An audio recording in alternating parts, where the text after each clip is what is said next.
بسم اللہ الرحمن الرحیم۔ السلام علیکم پیارے دوستو، اسلامک انسائٹس میں خوش آمدید۔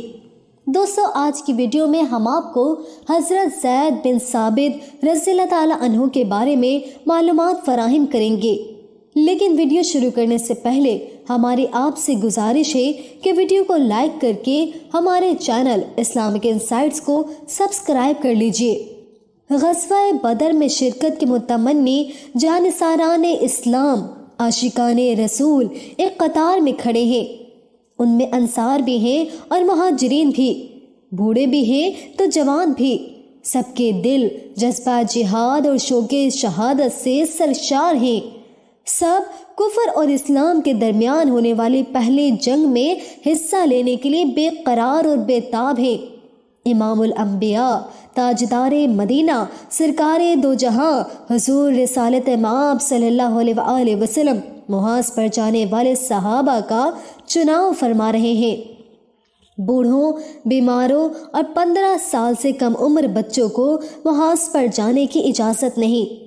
ابھی آپ صلی اللہ علیہ وآلہ وسلم کچھ صحابہ کو منتخب کر کے آگے بڑھے ہی تھے کہ آپ صلی اللہ علیہ وآلہ وسلم نے دیکھا کہ ایک بچہ اپنا سر بلند کیے، گردن اکڑائے، پنجوں کے بل کھڑا ہو کر خود کو لمبے قد کا ظاہر کرنے کی کوشش میں مصروف ہے، لیکن پھر بھی اس کی تلوار اس کے قد سے بلند ہے۔ اللہ کے رسول بچے کی اس ادا پر مسکرا اٹھے، اس کے سر پر شفقت سے ہاتھ رکھا اور فرمایا، بیٹے تم ابھی چھوٹے ہو۔ بچہ یہ سن کر عاجزانہ انداز میں گویا ہوا، یا رسول اللہ صلی اللہ علیہ وآلہ وسلم، میں اور میرے ماں باپ آپ پر قربان، مجھے اللہ اور اس کے رسول کے دشمنوں سے جنگ کرنے کا موقع عنایت فرما دیجیے۔ آپ صلی اللہ علیہ وآلہ وسلم نے بچے کے جذبہ جہاد کی تعریف فرماتے ہوئے اسے پیار سے گھر جانے کی ہدایت کی۔ اداس اور مغموم بچہ بادل ناخواستہ قطار سے نکل کر مایوسی کے عالم میں گھر کی طرف چل دیا۔ بچے کی ماں ان شمع حق کے پروانوں میں اپنے بیٹے کی شمولیت کی آرزو لیے قریب ہی کھڑی ہے۔ بیٹے کو مغموم کیفیت میں قطار سے نکلتے دیکھا تو خود بھی افسردہ ہو گئی۔ ماں اور بیٹے ناکام اور مایوس گھر واپس لوٹ گئے۔ صاحبزادے کی عمر بامشکل 13 سال ہے، لیکن اسلام کے لیے مر مٹنے کا جذبہ ٹھاٹھے مارتے سمندر کی بے قابو موجوں کی طرح دل و دماغ میں مد و جزر پیدا کر رہا ہے۔ اب وہ دن رات ان راہوں کی تلاش میں ہے کہ جن پر چل کر صحبت رسول اور قربت مصطفیٰ صلی اللہ علیہ وآلہ وسلم حاصل ہو جائے، جہاں خوشنودی رسول مقصد حیات ہو اور محبوب خدا کا محبوب بن جانا منزل مراد ہو۔ تو بارگاہ خداوندی ایسے نوجوانوں کو نئی راہیں دکھا دیتی ہے۔ کافی سوچے بچار کے بعد ایک دن والدہ سے گویا ہوئے، اماں حضور، میں نے فیصلہ کر لیا ہے کہ اللہ کے کلام کا حافظ، قاری اور عالم بنوں گا۔ ماں نے ان کے فیصلے کو پسند کرتے ہوئے حوصلہ افزائی کی اور پھر ماں کی حوصلہ افزائی نے ارادوں کو جلا بخشی۔ بس پھر کیا تھا، آتش شوق نے جذبوں کو جنوں میں بدل دیا۔ دن رات اسی کام میں مصروف ہو گئے، جہاں سے کوئی صورت یا آیت ملتی اسے یاد کر لیتے اور بہتر سے بہتر انداز میں اس کی قرأت کرتے۔ اللہ نے ذہانت و فطانت اور قوت حافظہ خوب عطا فرمائی تھی۔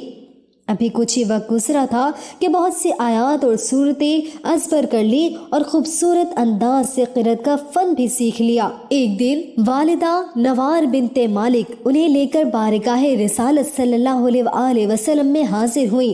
یا رسول اللہ صلی اللہ علیہ وآلہ وسلم، یہ زید ہے، یہ قرآن کریم کی 17 صورتیں یاد کر چکا ہے اور ان کی تلاوت اسی انداز میں کرتا ہے جس انداز میں آپ پر اتاری گئی ہے، نیز اس کی تحریر بھی بہت عمدہ ہے اور لکھنا پڑھنا بھی جانتا ہے۔ حضرت صلی اللہ علیہ وآلہ وسلم نے جب ان سے قرآن کریم سنا تو یوں لگا کہ لبوں سے پھول برس رہے ہوں اور لفظوں کی صورت میں خوشنما رنگ برنگے پھولوں کی کلیاں فضا کو مشک و عنبر سے معطر کر رہی ہوں۔ قرأت کی روح پرور آواز نے جیسے سما باندھ دیا ہو۔ قرآنی الفاظ کا اتار چڑھاؤ، عمدہ تجوید اور خوبصورت انداز نے اہل مجلس کو مسحور کر دیا۔ ہونٹوں سے نکلے جملے یوں جھلملا رہے تھے جیسے آسمان پر ستاروں کی کہکشاں۔ ایک طرف زید کی قرت سامعین کی سماعتوں میں رس کھول رہی تھی تو دوسری طرف سرکار دو عالم صلی اللہ علیہ وآلہ وسلم نے اس بچے کے لیے ایک بڑا فیصلہ کر لیا تھا۔ آپ صلی اللہ علیہ وآلہ وسلم حضرت زید رضی اللہ تعالیٰ عنہ کی کارکردگی سے بہت خوش ہوئے، انہیں اپنی مجلس میں بیٹھنے کی اجازت دی اور اس کے ساتھ ہی انہیں کاتب وحی کے عظیم منصب پر فائز فرما دیا۔ دوستو، حضرت زید بن ثابت رضی اللہ تعالیٰ عنہ ہجرت نبوی سے 11 سال پہلے مدینہ منورہ میں پیدا ہوئے۔ آپ رضی اللہ تعالیٰ عنہ کے والد ثابت بن ضحاک ہجرت سے 5 سال پہلے جنگ بعاث میں مارے گئے تھے۔ اس وقت حضرت زید رضی اللہ تعالیٰ عنہ کی عمر 6 برس تھی۔ آپ رضی اللہ تعالیٰ عنہ کی پرورش والدہ نوار بنت مالک نے کی۔ نبوت کے 12ویں سال میں رسول اللہ صلی اللہ علیہ وآلہ وسلم نے حضرت مصعب بن عمیر رضی اللہ تعالیٰ عنہ کو اسلام کا پہلا سفیر بنا کر یثرب بھیجا تو ان کی کوششوں سے دیگر افراد کے ساتھ حضرت زید رضی اللہ تعالیٰ عنہ اور ان کی والدہ نے بھی اسلام قبول کر لیا۔ دوستو، آپ رضی اللہ تعالیٰ عنہ کا شجرہ نسب کچھ یوں ہے: زید بن ثابت بن ضحاک بن زید بن لوزان بن عمرو بن عبد بن عوف بن غنم بن مالک بن نجار۔ سیرت کی کتب میں آپ رضی اللہ تعالیٰ عنہ کی 3 کنیتیں ابو سعید، ابو خارجہ اور ابو عبد الرحمن تحریر ہیں۔ دوستو، حضرت زید رضی اللہ تعالیٰ عنہ اپنے قوت حافظہ، علم و دانش، فضل و کمال، فہم و فراست، ذہانت و فطانت، شیریں کلامی اور عشق قرآن کی بدولت چھوٹی عمر ہی میں بارگاہ رسالت کے مقربین خاص میں شمار ہونے لگے تھے۔ حضرت صلی اللہ علیہ وآلہ وسلم سے آپ رضی اللہ تعالیٰ عنہ کی قربت کا یہ عالم تھا کہ بعض اوقات آپ صلی اللہ علیہ وآلہ وسلم ازراہ شفقت و محبت اپنا زانوِ مبارک ان کی ران پر رکھ دیتے۔ ایسے ہی ایک موقع پر وحی کا نزول شروع ہو گیا۔ حضرت زید رضی اللہ تعالیٰ عنہ کہتے ہیں کہ رسول اللہ صلی اللہ علیہ وآلہ وسلم کا زانوِ مبارک اتنا بھاری محسوس ہوا کہ مجھے اندیشہ ہوا کہ کہیں میری ران ہی نہ ٹوٹ جائے، لیکن وحی کے نزول کے بعد یہ کیفیت ختم ہو گئی۔ دوستو، ایک دن سرکار دو عالم صلی اللہ علیہ وآلہ وسلم نے فرمایا: اے زید، تم میرے لیے عبرانی سیکھ لو۔ اللہ کے رسول کے حکم پر تو جان بھی حاضر ہے۔ خوش ہوتے ہوئے جواب دیا: یا رسول اللہ صلی اللہ علیہ وآلہ وسلم، بہت جلد سیکھ لوں گا۔ ابھی کچھ وقت ہی گزرا تھا کہ ایک دن بارگاہ رسالت صلی اللہ علیہ وآلہ وسلم میں حاضر ہو کر عرض کیا: یا رسول اللہ صلی اللہ علیہ وآلہ وسلم، میں نے عبرانی پر عبور حاصل کر لیا ہے۔ حضور پاک صلی اللہ علیہ وآلہ وسلم نے مسرت کا اظہار فرماتے ہوئے دعاؤں سے نوازا۔ پھر حضور پاک صلی اللہ علیہ وآلہ وسلم کو جب بھی ضرورت ہوتی یہودیوں سے عبرانی میں خط و کتابت فرماتے۔ حضرت صلی اللہ علیہ وآلہ وسلم کے حکم پر آپ رضی اللہ تعالیٰ عنہ نے سریانی، فارسی، رومی، قبطی اور حبشی زبانیں بھی سیکھی، اور ایک وقت وہ آیا کہ رسول اللہ صلی اللہ علیہ وآلہ وسلم کے لیے یہ نوجوان ترجمان توریت اور انجیل کے عالم بن گئے۔ کتابت وحی کے ساتھ غیر ملکی سلاطین اور سربراہان کے ساتھ خط و کتابت کے فرائض بھی حضرت زید رضی اللہ تعالیٰ عنہ ہی انجام دیتے تھے۔ آپ رضی اللہ تعالیٰ عنہ نے عہد رسالت ہی میں قرآن پاک حفظ کر لیا تھا۔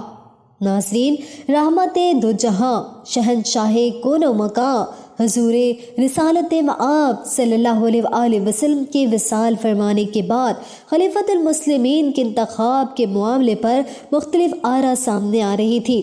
اسی سلسلے میں ثقیفہ بنی سعادہ میں انصار مشاورت کے لیے جمع ہوئے۔ سیدنا فاروق اعظم رضی اللہ تعالیٰ عنہ کو اس کی خبر ملی تو وہ حضرت سیدنا صدیق اکبر رضی اللہ تعالیٰ عنہ کو لے کر وہاں پہنچے تاکہ اس معاملے کو اچھے طریقے سے حل کر لیا جائے۔ یہاں کچھ لوگوں کی رائے تھی کہ انصار مہاجرین سے زیادہ ہیں، لہٰذا خلیفہ انصار میں سے ہونا چاہیے۔ ایک صحابی سعد بن عبادہ رضی اللہ تعالیٰ عنہ نے تجویز دی کہ 2 امیر مقرر کر لیے جائیں، یعنی انصار کا امیر الگ ہو اور مہاجرین کا الگ۔ حضرت زید بن ثابت رضی اللہ تعالیٰ عنہ خاموشی سے صورتحال کا جائزہ لے رہے تھے۔ مدینے کے انصار میں آپ رضی اللہ تعالیٰ عنہ کی رسول اللہ صلی اللہ علیہ وآلہ وسلم سے قربت اور علم قابلیت کی بنا پر بڑا احترام تھا، سو کچھ انصار نے آپ رضی اللہ تعالیٰ عنہ کی رائے جاننا چاہی۔ آپ رضی اللہ تعالیٰ عنہ اٹھے، اللہ کی حمد و ثنا کے بعد بڑے پرعزم اور پرجوش انداز میں مجمع سے مخاطب ہوئے، اے مدینے کے لوگوں، کیا تم بھول گئے کہ اللہ کے رسول مہاجر تھے اور خلیفۃ رسول بننے کا حق بھی مہاجرین ہی کا ہے؟ جس طرح ہم رسول اللہ کے انصار تھے، اسی طرح ہم مہاجر خلیفہ کے بھی انصار رہیں گے۔ اس ایمان افروز تقریر کے بعد حضرت زید رضی اللہ تعالیٰ عنہ نے آگے بڑھ کر حضرت سیدنا ابو بکر صدیق رضی اللہ تعالیٰ عنہ کے ہاتھ پر بیعت کر لی۔ حضرت زید بن ثابت رضی اللہ تعالیٰ عنہ کا خطاب انصار مدینہ کے لیے مشعل راہ ثابت ہوا، اور دیکھتے ہی دیکھتے تمام انصار صحابہ نے سیدنا ابو بکر صدیق رضی اللہ تعالیٰ عنہ کے ہاتھ پر بیعت کر لی۔ یوں یہ معاملہ انتہائی خوش اسلوبی سے حل ہو گیا۔ ناظرین، حضرت ابو بکر صدیق رضی اللہ تعالیٰ عنہ نے خلافت کے منصب پر فائز ہونے کے بعد نبوت کے جھوٹے دعوے دار مسلمہ قذاب کی سرکوبی کے لیے حضرت اکرمہ بن ابو جہل کی قیادت میں ایک لشکر بھیجا، لیکن انہیں شکست کا سامنا کرنا پڑا۔ سیدنا صدیق اکبر رضی اللہ تعالیٰ عنہ کو اس شکست کا علم ہوا تو آپ رضی اللہ تعالیٰ عنہ نے حضرت خالد بن ولید رضی اللہ تعالیٰ عنہ کو فوج کا امیر بنا کر روانہ کیا۔ مسلمہ قذاب کے سرکوبی کی اس مہم میں حضرت زید بن ثابت رضی اللہ تعالیٰ عنہ بھی شریک تھے۔ حضرت خالد بن ولید رضی اللہ تعالیٰ عنہ کے ساتھ 13,000 مجاہدین کی فوج تھی، اور آپ رضی اللہ تعالیٰ عنہ ابھی یمامہ کے مرکزی دروازے کے قریب ہی پہنچے تھے کہ مسلمہ نے اپنے قبیلے ربیعہ کے 40,000 جنگجوؤں کے ساتھ مسلمانوں پر حملہ کر دیا۔ یہ ایک انتہائی خونریز جنگ تھی جس میں مجاہدین کے ہاتھوں مسلمہ قذاب سمیت 17,000 سے زائد مرتدین مارے گئے، لیکن اس جنگ میں 1,000 سے زائد مسلمان بھی شہید ہوئے، جن میں 700 کے قریب حفاظ اور قراء شامل تھے۔ حفاظ اور قراء کا اتنی بڑی تعداد میں شہید ہونا انتہائی اہم معاملہ تھا، چنانچہ سیدنا فاروق اعظم رضی اللہ تعالیٰ عنہ نے خلیفہ رسول حضرت سیدنا ابو بکر صدیق رضی اللہ تعالیٰ عنہ کو مشورہ دیا کہ قرآن کریم کو کتاب صورت میں جمع کر لیا جائے۔ حضرت صدیق اکبر رضی اللہ تعالیٰ عنہ نے یہ اہم اور حساس ذمہ داری حضرت زید بن ثابت رضی اللہ تعالیٰ عنہ کو سونپی۔ حضرت زید رضی اللہ تعالیٰ عنہ کہتے ہیں کہ شروع میں تو مجھے یہ کام کرنے میں تامل رہا، لیکن پھر اللہ کی رضا سے میں نے صحابہ کی ایک جماعت کے ساتھ مل کر قرآن کریم کے تمام اجزاء جو مختلف صحابہ کرام رضی اللہ تعالیٰ عنہ اور ام المومنین حضرت حفصہ رضی اللہ تعالیٰ عنہ کے پاس تھے جمع کیے۔ یہ چمڑے کے ٹکڑوں، جانوروں کی چوڑی ہڈیوں، درختوں کی چھال وغیرہ پر لکھے ہوئے تھے۔ حضرت زید بن ثابت رضی اللہ تعالیٰ عنہ کو اس عظیم کام میں تقریباً 60 صحابہ کرام پر مشتمل ٹیم کی معاونت حاصل تھی۔ خلیفہ سوئم حضرت عثمان غنی رضی اللہ تعالیٰ عنہ نے اپنے دور خلافت میں اس نسخے کی 5 نقلیں بنوا کر مکہ معظمہ، مدینہ منورہ، کوفہ، شام اور بصرہ میں رکھوائی۔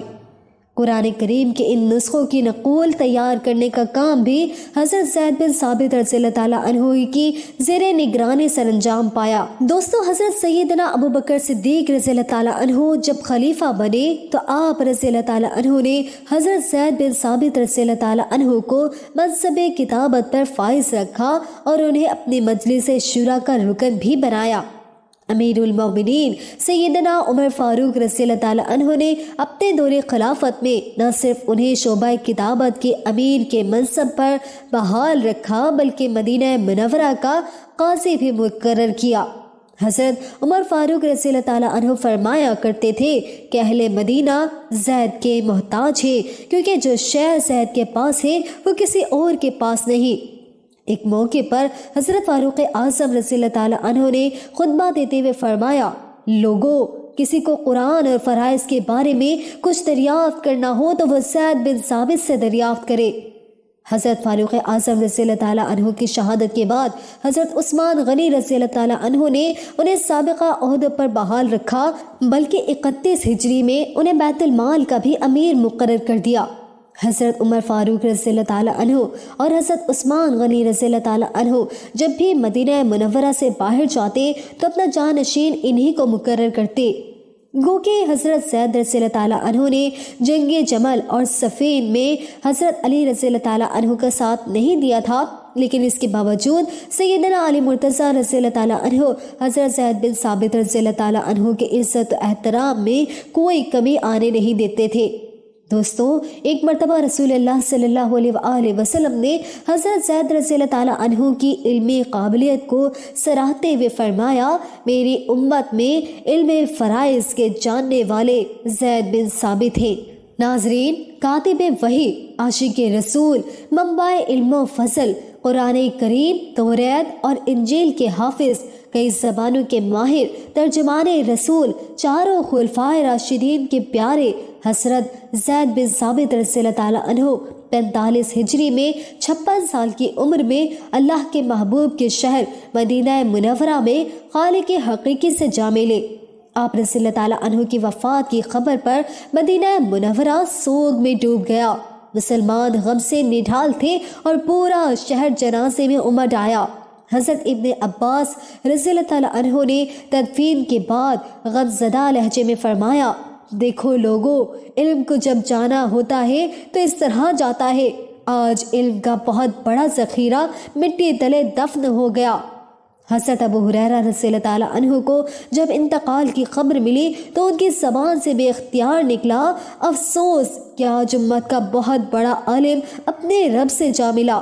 بارگاہ رسالت صلی اللہ علیہ وآلہ وسلم کے شاعر حضرت حسان بن ثابت رضی اللہ تعالیٰ عنہ نے اپنے غم کا اظہار اس شعر میں کیا، جس کا ترجمہ کچھ یوں ہے: حسان اور اس کے بیٹے کی بات ایسے اشعار کون پڑھ سکے گا، اور قرآن کا مطلب و مفہوم زید کے بعد کون بیان کر سکے گا۔ دوستو، یہ تھی ہماری آج کی ویڈیو۔ ہمیں امید ہے کہ آپ کو ہماری آج کی کاوش بھی ضرور پسند آئی ہوگی۔ اگر پسند آئی ہے تو ویڈیو کو لائک اور شیئر کر دیجئے، اور اگر آپ ہمارے چینل پر نئے ہیں تو اسلامک انسائٹس کو سبسکرائب کر لیجئے تاکہ مزید آنے والی اسلامک ویڈیوز آپ تک جلد پہنچتی رہے۔ ملتے ہیں اگلی ویڈیو میں، تب تک کے لیے ہمیں اجازت دیجئے۔ السلام علیکم۔